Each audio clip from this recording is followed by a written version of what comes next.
Hey there, it's Angelina, MSPTA, back with another lesson guide. So this is the biotechnology unit. It's lesson 4, the final lesson, titled Cell Types and Their Roles. So in this lesson, we want to teach our students about some of the many types of cells in the human body, specifically how they relate to cancer. Now, this is our final lesson for this unit, meaning we need to take the post test.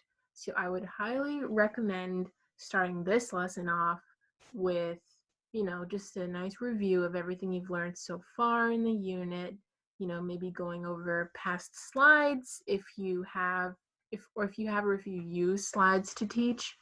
And if you don't, maybe making a little slideshow of pictures you've taken of the past lessons and then kind of, showing them themselves. They always love seeing pictures of themselves and then kind of going over what they were doing in each picture. That could be really helpful.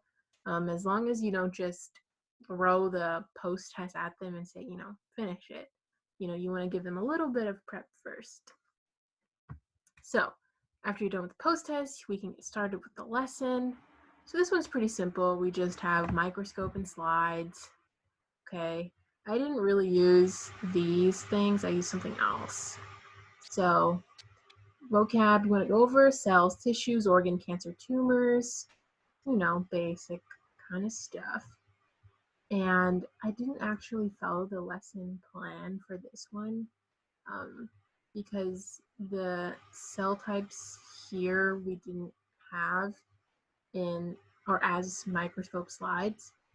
We had weird things like some red blood cells, like dog flesh cells, things like that, kind of random stuff.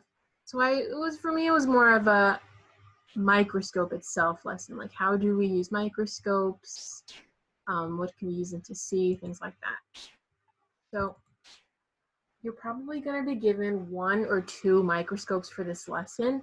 And obviously, if you have a class of 20 or more students, that's, not ideal because you're going to have a lot of students who are sitting around twiddling their fingers.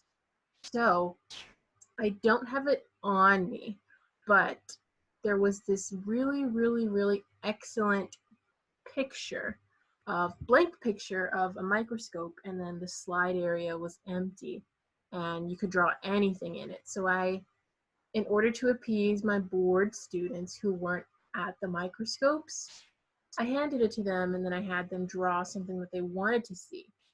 Okay. And then when I went up to the microscope, they looked at, some slides and then they sat back down, still twiddling their fingers. So they used the second paper, the second copy, and then they drew what they saw. And then they compared the two. And I think that was a really good way to, kind of stop them from just sitting around doing nothing.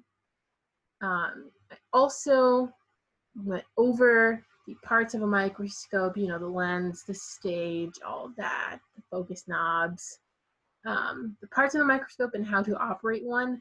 I think that this could be best taught either with, just regular lecture or with a fun, kind of animated video.